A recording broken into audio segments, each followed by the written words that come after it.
క్రైస్తలో ఈరోజు దేవుని యొక్క వాగ్దానము యెషయా గ్రంథము 33వ అధ్యాయము 21వ వచనం. యెహోవా ప్రభావం గలవాడై మన పక్షమున నుండును. దేవుడి వాక్యం నిలిచిందాక ఆమేన్. అవునండి, దేవుడు ప్రభావం గలవాడై మన పక్షంగా ఉన్నానని దేవుడు ఈరోజు నీతో మాట్లాడుతూ ఉన్నాడు. ఎవరు మన పక్షంగా ఉన్నాడంటే ప్రభావం గల దేవుడు మన పక్షంగా ఉన్నాడండి.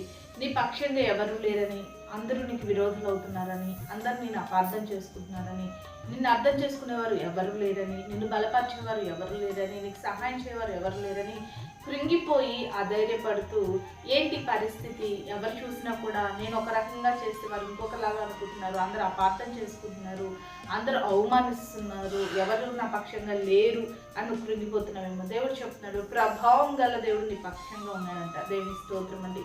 దేవుడు ప్రభావం గలవాడండి. ఆయన నీ పక్షంగా ఉన్నాడు. నీ పక్షంగా ఉండడానికి ఈ రోజులు ఎవరండి?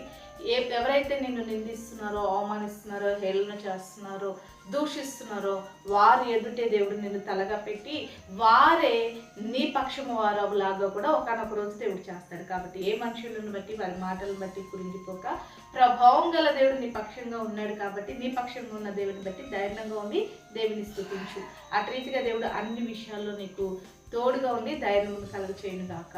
ఆమేన్. ప్రార్థన చేసుకున్నామని సకల ఆశీర్వాదాల కారణభూతమైన మా ప్రియ పరలోక తండ్రి, ఈ యొక్క ప్రార్థనలు ఎత్తిసిన ప్రతి బిడ్డను కూడా మీరు జ్ఞాపకం చేసుకోండి.